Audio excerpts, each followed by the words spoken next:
New religious mechanics, new Empire of Anbennar mechanics, and the first world-ending tag are all included in the new update for EU4's biggest fantasy total conversion mod, Anbennar. When this video releases, the final Empire update should be out within a couple of hours, where you can experience all these things yourself. That does mean, of course, that I'm playing on the publicly available early access version of the new update. We get to kill two birds with one stone today. Not only is this new update centered around the Lizardfolk over here in Sarhal, but coincidentally, I actually have to play these guys if I want to complete my objective of playing all of the fantasy races in Anbennar. That, of course, means two things, as it usually does with these videos. Firstly, if this video can make it to 4,000 likes by the 30-day period after which it releases, then you guys can get yourselves a guaranteed part 2, and hopefully, depending on how long the mission tree is, we can finish the whole playthrough. And secondly, it means if you want to see that and you want to make sure you don't miss it in case it does, then I think it would be a good idea to subscribe and turn your notifications on. But with that out of the way, let's dive into Ryaz, the country supposedly destined to form the 333rd Empire. 1,000 years the world has lived for, but we have reached the end. The world awaited me. That is a quote by Sykar Riverclaw, that is currently the ruler of our country. The Lizardfolk have a very interesting position in the lore of Anbennar. If I'm remembering correctly, they are in fact the oldest race on all of Halan, that being the planet we inhabit. They were of course the first to arrive in Tanayas, this part of Sarhal, and did so before the humans, trolls, halflings, and even the genies. With such a long and ancient history, hundreds of Lizardfolk empires have risen and fallen in that time. But according to the Anzalkatsa prophecy, all of them were destined to fall, except for one. The 333rd Empire will supposedly be immune from collapse and stand the test of time. The prophecy is told by Naga. They are unique lizardfolk who have no limbs but incredible magical powers and are considered the priestly class of our religion. That brings us to recent history, where the 332nd Empire was dismantled by Katharata. A surprising upset considering that the once primitive humans are now starting to claim the jungles of the Lizardfolk. And so the Naga have rallied around a new candidate to bring about the final great Lizardfolk Empire, Sykar Riverclaw of Ryaz. A few things to note before we get started. We have some interesting parts of our religion that need addressing. One is that we have these mysterious obelisks that were built here by the very first Lizardfolk Empire, and they've mysteriously remained untouched for thousands of years, all but one, which was recently accidentally blown up by I don't quite remember who. As you can see through the artwork though, they are truly gargantuan in size if you consider that this part is a city and this is the obelisk. As mentioned, our chief is Sykar the First Riverclaw, but he is not in fact alone. He does have a brother, Katharad's Riverclaw, because the prophecy proclaimed Sykar to be the leader of the next empire when he was just 2 years old, and Katharad's was not even hatched yet. This guy has a bit of a chip on his shoulder. So even though we are allied, there's a bit of a dynamic where he would very much like to acclaim the 333rd Empire and sort of usurp our birthright. And he has a decent chance of making that happen, as our legitimacy in the prophecy is a little bit diminished by a war that happened 21 years ago. When we fought Zerat, the corpse of the 332nd Empire, it was supposed to be an immediate and crushing victory, but instead was drawn out for 5 years, ending in a peace that satisfied no one. Whispers of doubt for Sykar's legitimacy are beginning to swirl, and so we need to prove to the people that his claim on the 333rd Empire is without contest. This starts us off with a whole bunch of devastation representing that last war. We do gain 300 crowns though, which is nice. That was quite the lore dump, so let's take a look at the actual stats. As Lizardfolk, we have a unique administration and military. Firstly, it's half cost to change rivals. We gain production efficiency of 15%, 10% cheaper advisors of the same religion, plus 1 possible advisor, and plus 1 free admin policy. This comes with the drawback of -1 diplomatic reputation, -10% trade efficiency, 10% stability cost modifier, and 10% construction time. As for the military, we appear to be specialized in infantry and navy. We get -5% fire damage received, -15% shock damage received, 10% morale of navies, 15% global sailors, 33% capture ship chance, 20% marine fraction, and -10% global ship cost at the expense of 20% more expensive cavalry, -10% siege ability, -15% reinforced speed, -5% recover army morale speed and morale of armies, and +10% regiment cost. Reinforcing our infantry specialization, we start with cheaper infantry and -10% advisor cost. Our religion gives us -2 national unrest and -10% core creation cost, very powerful to start with, while we're also allowed to select a deity. The deities are more like concepts, and really they're mostly stories about the older empires. So for example, Erudite talks about the 167th empire, River talks about the 243rd empire. I think we will go with Erudite because we do start behind in technology, so it would be nice to save on that. Looking towards our estates, we do have a few unique things. One, Lizardfolk tend to have some sort of mutation every now and then. So we mentioned how the Naga are a mutation of Lizardfolk that have no limbs but are magically gifted. Well, we also have the Gakakaya. They have improved muscular strength, heightened senses, and the ability to camouflage themselves. So in this case, they make up the noble class of the country. Oh, we actually can't do supremacy over the chiefdom. Interesting. Because of our religion, the ruler is kind of seen as a god. So in this case, it really wouldn't make that much sense to give the other estates much power. Very interesting. Okay, we're gonna go ahead and hand out our privileges then. We do actually need to immediately hand out clerical inwards focus, so it's a good thing I didn't use all of my crown power. We do actually need to complete one agenda from the Nagas as well. Oh, of course, we have our own unique deeds as the Lizardfolk, or perhaps it's our religion. We're given a task to seek like minds, essentially forcing us to ally with Surin. But when we do, Sykar actually gains a Diplo point, so I think that is well worth it. Where is Surin? Over here? They look like an excellent target for conquest, but the Naga have decided we should be friends with them instead. Okay, I messed up by handing out too many privileges. Turns out we actually also need religious culture for one of our missions, so we're just gonna go ahead and do that. Tragically, that leaves us with 0 crown land, which is terrible, but I'm sure I'll figure something out. And the game does actually call for us to do some religious conversion over here, so we have to throw that edict on, and then we should of course begin that conversion. Now, on top of there being different kinds of mutations for Lizardfolk, there are also just generally different kinds of Lizardfolk. So for example, over here the Ashana are more like crocodilian Lizardfolk. I couldn't really tell you which one we're based off of, but it's important for this area because these are the crocodilian ones. And so according to the stories of the Naga, our priestly class, the Karashans are more monstrous in theory, except that they're not, only when they actually go into battle. They do also follow a different religion, so we're going to have to encourage them to cooperate and join us. That's going to give the area -24 years of separatism, 15% increased local tax modifier, and half-cost missionary maintenance for the next 20 years. Our brother in Asarta is also attempting to claim Ashuzal, and we should probably try to help him. We just hired a fairly decent general, and I'm gonna go ahead and offer him some Kondotsiri.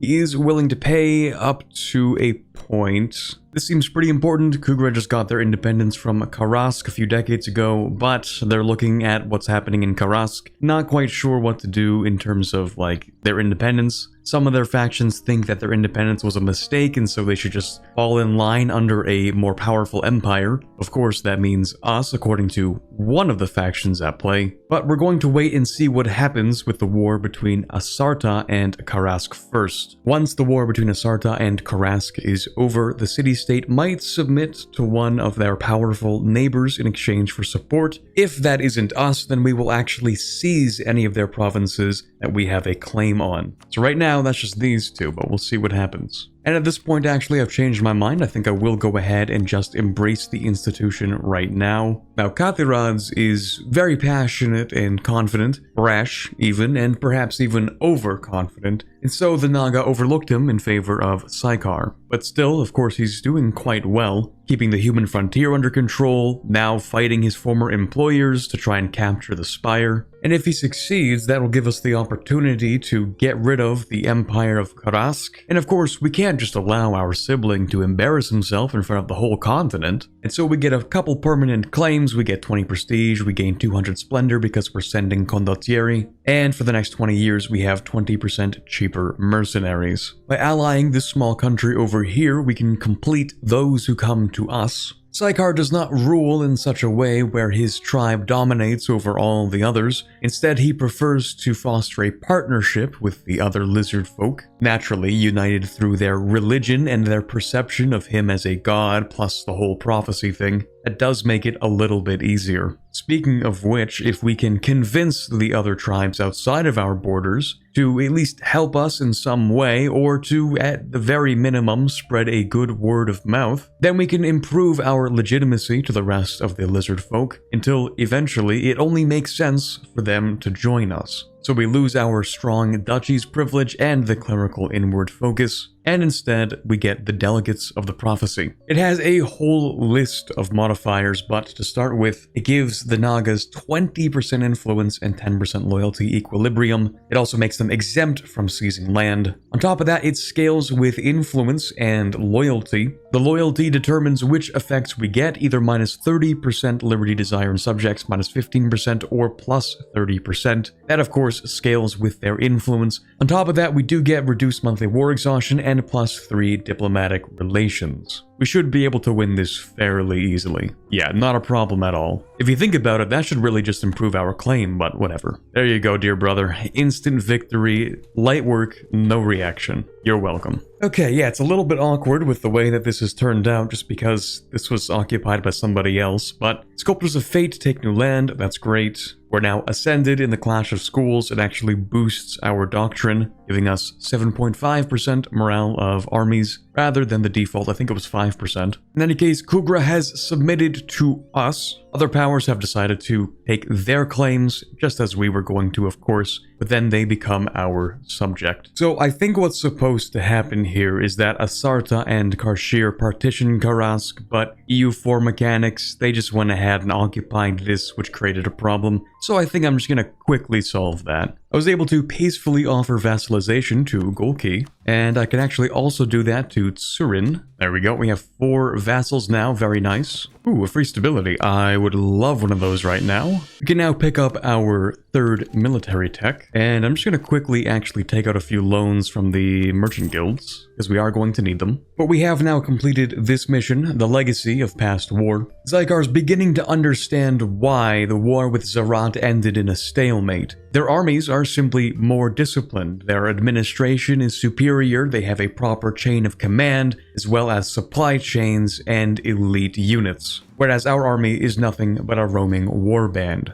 To fix this, we're going to have to change the structure of our army, even if it might be a little bit unpopular. So we get our permanent claims, presumably that's on Zerat, and for the next 25 years we gain plus 10% siege ability and plus 20% monthly reform progress. But our truce with Zerat is over and we are going to finish this mission, and naturally we're going to declare our war. Fortunately, their army is actually quite small, so the threat is a little bit overblown. I don't even think they have special things to allow them to fight better. Now that they've surrendered, I'm actually looking to just take this stuff. Now their subjects become my subjects, and I think they also require, what is it? They both have to be put on scutage. They also have to embargo rivals for me. Somehow, I am not surprised that Asarta has decided to betray us. After hearing news of the capture of Karask by Asarta forces, we initially planned a celebration. The families would convene, share a feast, and discuss plans for the future ruling of Lizardfolk. But instead, Asarta has stabbed the Alliance through the heart and announced that they will not rest until Rayaz has fallen, making us sworn enemies and competitors in forming the 333rd Empire. So they become our rival, we lose our alliance and of course our royal marriage, and at some point we will have to go to war. And to make things worse, our subject in Arazin is now sending us, essentially, an ultimatum. Either we can give them 2 provinces and make them an autonomous vassal, or we can do nothing. Now, if we do nothing, they're threatening to break our alliance, or in this case, they are a subject of ours, but I assume that will change. Now, I think we can reasonably allow them to have these provinces and then integrate them later. It shouldn't be that big of a deal. Besides, we do keep our cores on it, so just give it enough time and we'll get that stuff back immediately.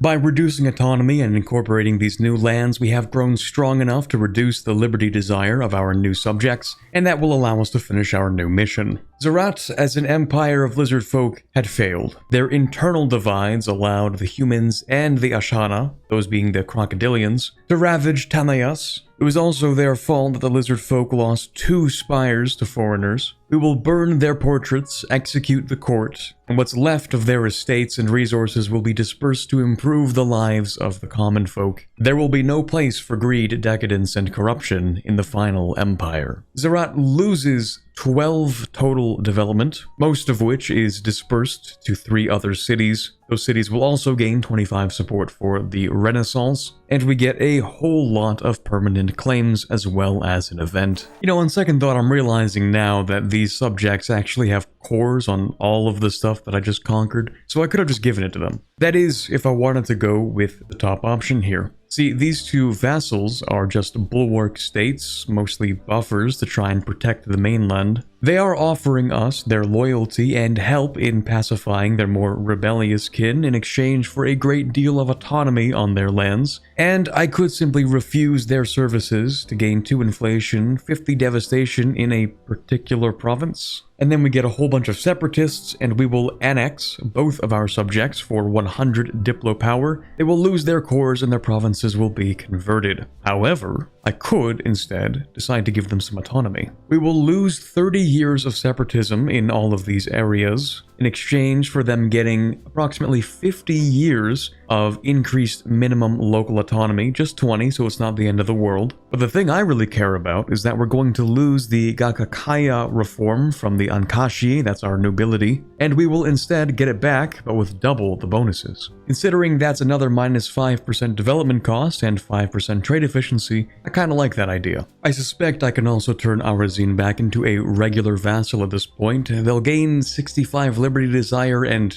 really that costs me a stability? Well, that kinda sucks, but I think it'll actually work out. It is actually kind of funny that I think the rivalry didn't end up working the way it was supposed to. So technically they do like us still, and we could actually ally them, but no. We're gonna go to war, and we're going to grab Karask. It seems that's what we need to grab. My subject served as just enough of a distraction that we can go ahead and get his ally out of the war. Naturally, when we do so, we are going to demand that they hand over their cores that my subject should have, and then they're going to break their alliance with Asarta, and if they will, in theory, give me war reparations. And that's that. We'll give 2 provinces back to Kugra. We will take the rest of these provinces as well as a bunch of money. With Karask Cord, we can now finish this mission. The lore continuity for this one is a little bit interesting, since the only way to finish this mission is to resolve the whole ordeal. It mentions the potential outcomes. If Kataradz actually wins, then he's going to have too much autonomy, probably.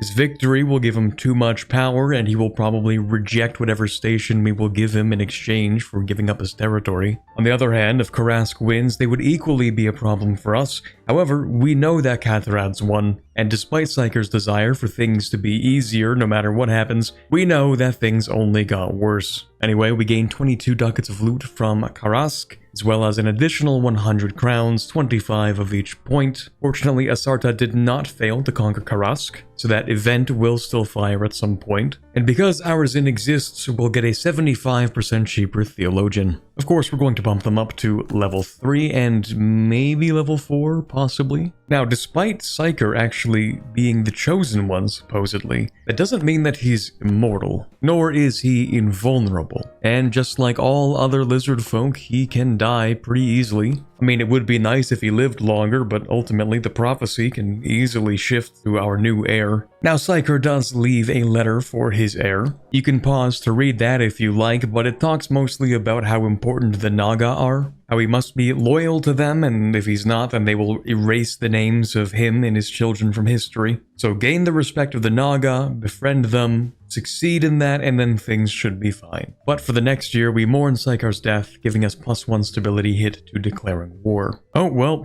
there goes the new chief. The regent is really not that good, but at the very least, the heir is amazing, so if we can just hold out for 15 years, it's not a huge deal. Went ahead and integrated Ashka because we actually had to.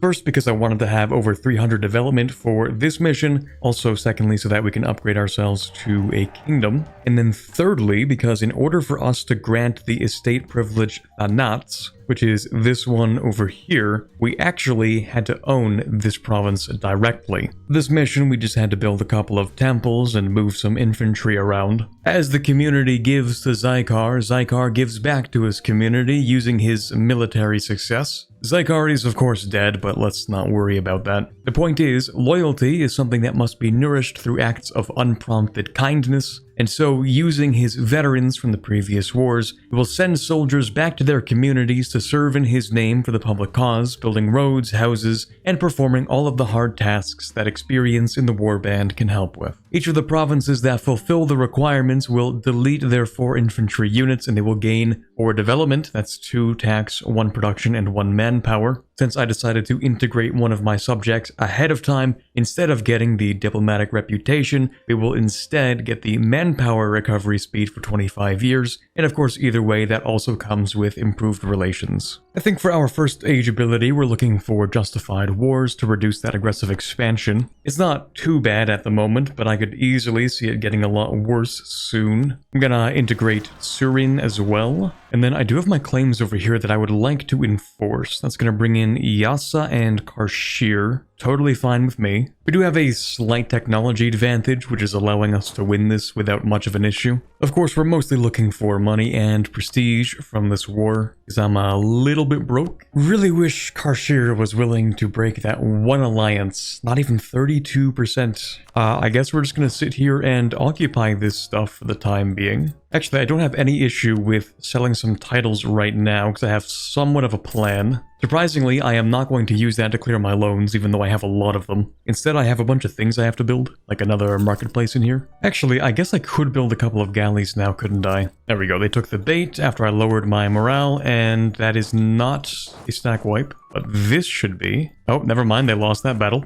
They get a free straight crossing? That's crazy. Okay, yeah, you know what, whatever, who cares? Anyway, we're gonna annex these guys. Get a very small amount of crown land out of that. Having developed these 3 cities here, we can finish off another mission. However many problems Zanzara had, there is one good thing they did well, which is patronage of the arts. The Scale Guards, yet another term for these guys up here, have painted Zyker as a, quote, warmonger from the jungle, with no desire for cultural fulfillment, and of course this propaganda has actually been effective. Many artists fear that their careers and perhaps lives may be brought to an abrupt end. To prove them wrong, we will provide artists with fresh resources from across the domain, and build new schools and temples to replace those once looted. Cities will be founded, commerce will be promoted, and Lake Lasadza will become a bustling center of new Lizardfolk culture again. The 3 cities we just developed will get an increased support for a renaissance, as well as providing additional monthly reform progress. And also, because I upgraded the center of trade in Ryasaz, it will lose its marketplace and gain a train depot. Although I think I'd like to check each of these cities to see exactly how much support they have for the Renaissance, because I get the feeling it would be more effective to continue developing them just a little bit, and then at that point we should probably click the mission. And then finally, the Thanats privilege will be revoked from the merchant guilds and replaced with an improved version, Construction will no longer be 10% more expensive and instead will be 20% cheaper. We do have a mission that requires us to complete 3 of these Naga agendas. And for some reason, they really want me to ally these guys, even though I do have to invade them at some point, so I guess we can do that. Just had to suppress a few rebels to finish this one off. The ruling class of our vassal Kugra, for some reason, never decided to push for independence. They relied on Karask for protection and only decided to declare their independence when they saw the winds changing. That is, of course, why they petitioned us for protection afterwards. But the position of Kugra is amazing, not just the center of the trade node here, but also, of course, the opening of the Adzales estuary.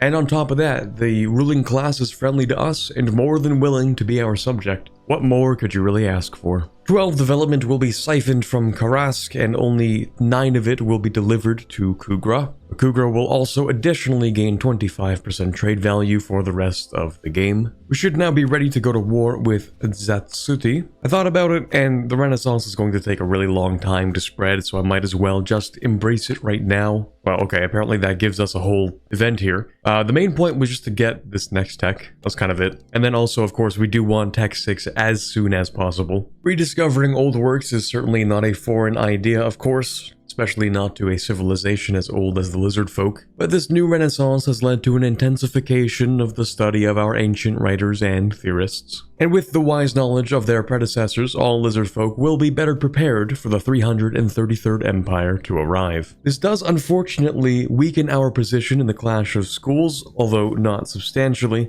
I just noticed from getting a new technology that we have some unique cavalry. The Lizardfolk use hippo-like war beasts known as Great Maws for battle. Towering creatures with a large tooth-like horn above their gigantic maw and have a green hue that allows them to blend into the jungles and waters. Wasn't so tough of a war. First, I am actually going to go ahead and sell some titles, just so that when we take all this stuff, we'll gain roughly 3 crown land, sort of. And then I think I'd actually like to hand a few things over to my subjects. Also, I think I'd like to make another subject. That would be Ishiaga over here. That'll save us some admin, which will allow us to take the next admin tech. We do have reduced siege ability, which means we would, in theory, like to have offensive ideas to mitigate that. And that's totally not just another excuse for me to start off another video with offensive ideas. Oh, that's great. That's really cool. Okay, I'm actually going to wait the 6 months because I can't afford to pay that right now. Oh wow, a stability cost modifier increase. That's really cool. Or a stability hit. I'm so fortunate. Thanks for that. We have also integrated another one of our subjects. So now we actually get our land back. It would be an issue for us if we lost out on all the things we need in this war, so we might as well begin. We're kind of locked into a game of chicken, and I'm not sure who's going to blink first. The problem is that we actually need territory that they might be planning to take. Our truce came up just a little bit too late. Oh, here we go. A new king, a 465. Very nice. 252 on the throne. Not terrible. Could be better. In fact, we should ideally have plenty of time, so I might just gamble to see if we can get something better. Our stability is much cheaper since we're no longer in a regency. And of course, we can select our deity. We're kind of doing fine on technology now, so I think we're going to swap over to the aggressive expansion impact one. And yes, we're still waiting to see what happens with these guys, because of course, they could just peace out, but they don't want to. Okay, I gave them until the end of the year. I'll just take money. We can't even take war reps because they might not be around. Let me guess. Yep, they don't even annex the full thing like clockwork. It's incredible, really.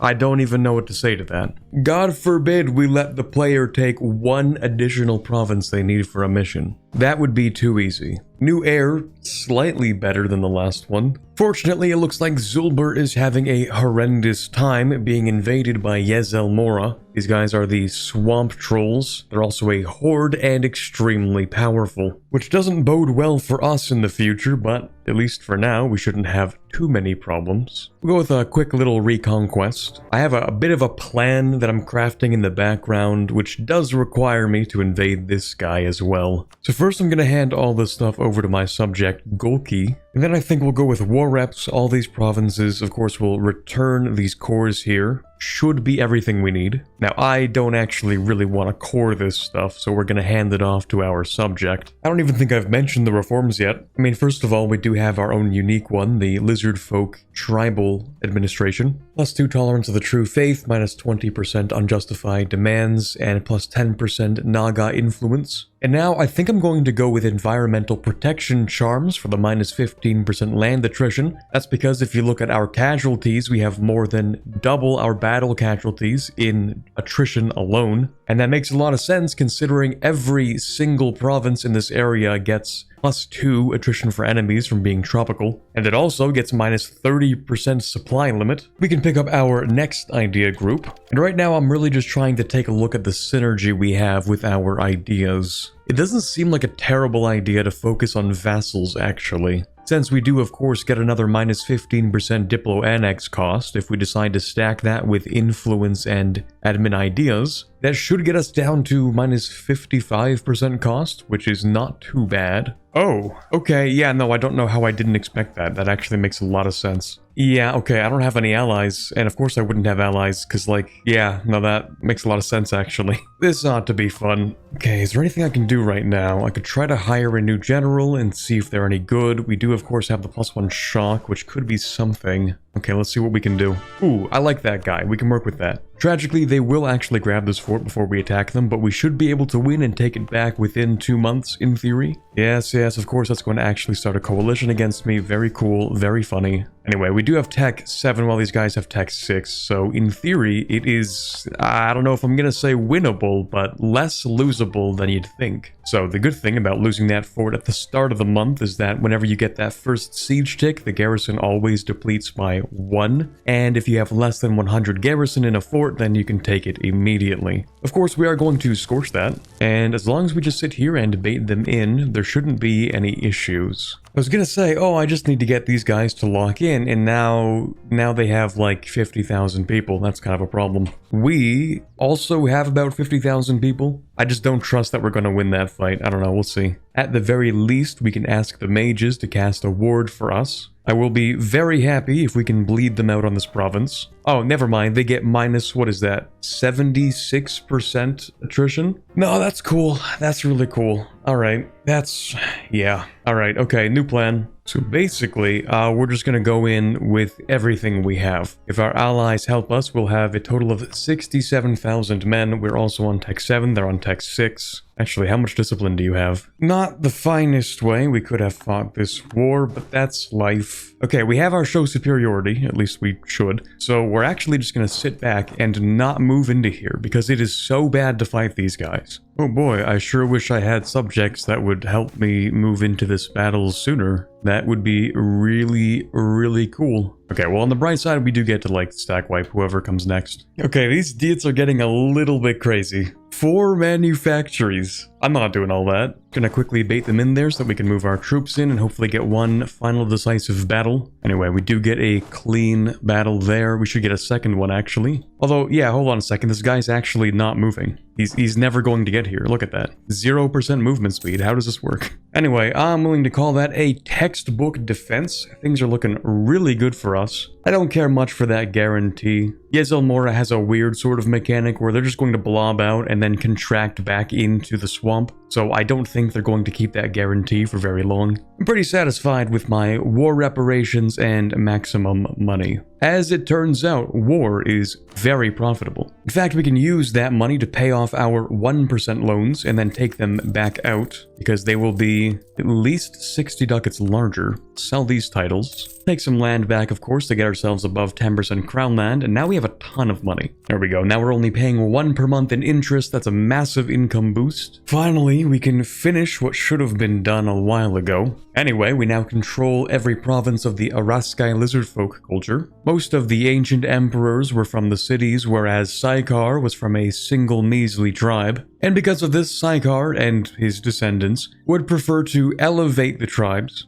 give them the attention they deserve, especially since they did help him in his warband. And finally, it is crucial that the final empire cannot be based on a chaotic system of clashing and competing laws and customs and borders. There will be one massive army, one massive budget, and of course, one chieftain emperor. We get some more permanent claims. We're going to lose 2 of the privileges that we had to add to pass this mission. So we're going to lose the Clerical Advisory Council and Clerical Education, and in their place we will receive the Imperial Court. Makes stability even more expensive, the admin advisor cost is a little bit cheaper, and it seems to generally improve the reform progress growth. Most importantly, at the end here, it also allows us to inherit all of our Araskai vassals, which there's only one left of because I did go ahead and integrate these guys ahead of time. Now that the entire western border is solidified under our control, the safety of all lizard folk will be our responsibility. The humans have poked at the frontier for centuries, sometimes pushing us back, sometimes striking right at the heart of Tanayas. But fortunately, we know the terrain of the area and the places where they go through, routes which need to be fortified and patrolled. We've also built a navy, a real military navy, to patrol the newly acquired waters and capture smuggler ships before they can escape to the open sea. Now no Nyokura, Aket, or other smooth-skinned warlords will enter Tanayas ever again. Some countries in this area will lose 20 trade power in Zerat and the Adzalas Gulf for 50 years. We also get permanent claims on the inner and outer Brankati Islands. Our next goal will be to take half of Najni.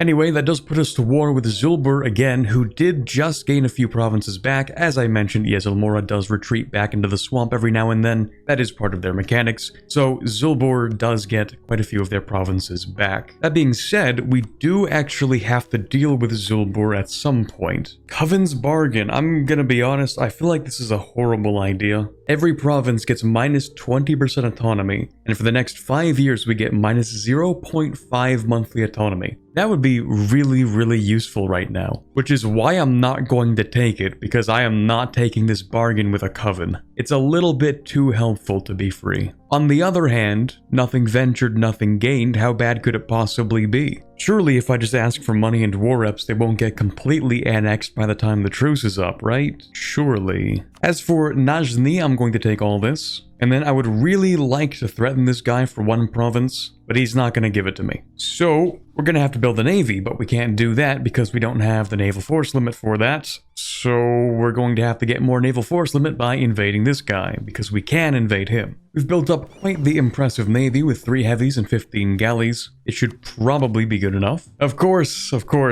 I assumed that it would do something terrible. I was just curious. So all of that autonomy that was reduced didn't mean a single thing. We also get 50% devastation in all of our provinces, but the alternative would be changing our religion to Shadow Pact, also still gaining 20% autonomy, and we just kind of don't want to do that. So if you plan to play Ryaz, now you know. We have now integrated one of our subjects, this big one over here, very nice. Particularly useful because it has less devastation. I think I should also probably hand out a few more land rights if they're available somewhere, I think. Yeah, we have one left. Okay, now that we've taken that stuff, all we should have to do is put on religious unity in a bunch of these places, even though most of them are converted. It's just so that we can finish the mission really quickly. There we go. So remember, this is from the perspective of Saikar, who did end up marrying an Ashana, not quite princess. So the Ashana have to live with their curse, which is mostly triggered from bloodshed. So that's why she was actually married off to prevent war with our tribe, because when bloodshed happens, it's actually devastating for their tribe. It causes their people to lose their minds, and subsequently there are some who of course indulge in that for that reason. As for trying to stop it, basically there are 2 options: approaching them with extreme empathy or a complete lack of mercy. And unfortunately, because of the way that we completed this mission tree, I think we're going with the no mercy route. And of course we can see that effect in the rewards for the missions, because we did not end up subsidizing Ashana countries, and instead we simply conquered them and forcibly converted. So instead of a chance of them converting peacefully, we just converted them manually, and for the next 25 years, we get 50% harsh treatment cost reduction. Now we do also gain a Humiliate CB against Zulbur, Shalazar, and Yezelmora. That's going to be what allows us to complete the next mission. Right, we did actually end up failing that estate agenda, so we'll just clear out these rebels. We'll just also quickly finish this war off, and then we'll take all of this stuff. I was thinking of making them into a vassal, but then I realized that the following mission doesn't really make that work out. I forgot we could also start our demonsterization. If I'm remembering correctly, this one is a little bit special with the Lizardfolk. A stateswoman does not concern herself with the clearing of leaves from the bend-bark gutters. We have never particularly concerned ourselves with the disapproval of fools and foreigners. Faced with by far the most venerable civilization in the world, the various human savages who flank Timaeus fester in their impotent jealousy, declaring us monsters. We gather that the flayed humans who of late wander south to Vizambi are even more ignorant and blinkered in this regard. Such a status quo raises problems both pragmatic and prideful. This negative perception marginalizes our envoys and merchants, hindering our efforts abroad, and that is bad enough. More fundamentally, we cannot brook the indignity of their continued ignorance. 100 golden ages had passed for us before these people had so much as learned to fix flint to a meager bit of wood. It is high time they understood this. Our civilizing mission begins. So if you haven't gathered already from a few of the other missions, the Lizardfolk are actually insanely racist. They consider themselves to be so ancient and so powerful of a civilization that all of the other races that have moved into their area are nothing but ants to them. So while we might be considered monstrous by the other nations of the world, we beg to differ, considering everyone else to be monstrous to us. I've noticed a very, very brief opportunity we have to go to war with these guys for the 2 provinces. Yeah, it turns out it's 2 provinces, not 1, which means I couldn't even threaten them. Anyway, we're very lucky that Badabi doesn't like him anymore. Otherwise, I was about to face the most insane hug box of all time. I think our next reform is definitely going to be for governing capacity, since we're running out rather quickly. So part of our demonstration process is to try to become a little bit less racist toward the other races. Firstly, we should probably tell our envoys to stop using insulting language. Doing so will give us an additional Diplo rep for 10 years, although the nobles won't like that very much. On the other hand, we could get a massive increase of monstrosity if we simply refuse to change our speech. But no, we'll play a little bit nice. In our peace deal, I'm going to need this one last province to actually form the final empire. Of course, we'll also take the entire island chain, and then I'm also hoping to release a subject down here. It looks like they can get quite a few cores. Finally, we do have those islands that we needed. The citizens of Najni have recently taken a liking towards a dangerous lifestyle, spreading their Najin weeds in a new form that supposedly frees the mind and relaxes the body. Unfortunately, it seems the clients of this particular herbal medicine have a really bad relationship with it. To put it bluntly, it's an extremely addictive drug. So the idea is to control the source of the drug and thus hopefully prevent its spread. The city of Najni loses 12 development. We begin the construction of 10 barks for a fifth of the time and none of the cost, and some of the development from Najni is moved into a few other provinces. We also lose 1,000 sailors, 100 crowns, and for the next 20 years, we get 15% additional naval force limit. You know what? I think I actually would like that stability. That would be really nice. We might as well go ahead and bump it up once just to grab that for free. Now we're given the opportunity to recognize outsider envoys if we so choose, and we would get a very large decrease of monstrosity should we choose to do that. But on the other hand, we kind of need the Ankashi loyalty. Only temporarily, but it is rather important. So we will be taking the bottom option. We're thinking it would be a good idea to create new editions of our political classics, particularly comparative works which map out foreign political thought onto our own, which would 1. Give us better intelligence on our potential adversaries, and secondly, make a thorough point to anyone who would dismiss our intellectual heritage. The top option is all well and good, but I think we might even prefer the second option. A 75% cheaper admin advisor would be amazing. After all, we can get them to level 5 and only pay 5 ducats per month. I actually should have done this one a long time ago. Normally, we wouldn't care very much about Karshir, it's a relatively unimpressive port, but for some reason the Naga advisors are particularly interested in it. Mostly about the fact that there are no Naga on the island at all. More importantly, the capital city is also built in the center of a dormant volcano, and because their historians are renowned for diligent record keeping, we might find some interesting discoveries. We're gonna lose 300 crowns, gain 100 government reform progress, and build a frontier in this province. Now, Zulbur is actually still alive somehow, but they do have just a few too many provinces. So we are going to go to war, and we're going to take just 3.